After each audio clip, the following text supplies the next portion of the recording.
Crude oil ని API gravity మరియు sulphur content తో కొలుస్తారు. దీనిలో లైట్ స్వీట్ క్రూడ్ ఆయిల్, ఇది చాలా పల్చగా ఉంటుంది, నీళ్ళలా ప్రవహిస్తుంది. అమెరికాలో దొరికే WTI వెస్ట్ టెక్సస్ ఇంటర్మీడియట్, అలాగే నార్త్ సీ, ఇది UK నార్వే మధ్యలో ఉంటుంది. ఇక్కడ దొరికే బ్రెడ్ క్రూడ్ ఆయిల్ ఉదాహరణ.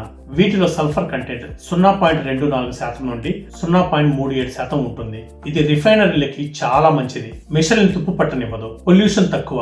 దీని నుంచి పెట్రోల్ అండ్ డీజిల్ తీయడం చాలా సులభం. తక్కువ వేడి చేస్తే చాలు పెట్రోల్ వచ్చేస్తుంది. అందుకే దీనికి డిమాండ్ ఎక్కువ, రేటు కూడా ఎక్కువ. ఇక రెండవది మీడియం సోర్ క్రూడ్ ఆయిల్. ఇది కొంచెం చిక్కగా ఉంటుంది. ఇది ఎక్కువ అరబ్ దేశాలైన దుబాయ్, సౌదీ అరేబియా, అలాగే రష్యాలో దొరికే క్రూడ్ ఆయిల్ వెరైటీ. ఇందులో సల్ఫర్ కంటెంట్ 1 నుంచి 2.2% ఉంటుంది. ప్రపంచంలోని చాలా దేశాల దగ్గర ఈ మీడియం సోర్ క్రూడ్ ఆయిల్ ని రిఫైన్ చేసే టెక్నాలజీ కూడా లేదు. ఇది ఖర్చుతో కూడుకున్నటువంటి రిఫైనింగ్ ప్రాసెస్. చివరగా మూడవది హెవీ సోర్ క్రూడ్ ఆయిల్. ఇది చాలా చిక్కగా, జిగటగా ఉంటుంది. సింపుల్ గా చెప్పాలంటే రోడ్డు వేసే తారులా ఉంటుంది. ఇది పైపులో నుంచి పంపాలన్నా కష్టమే, రిఫైన్ చేయాలన్నా కష్టమే.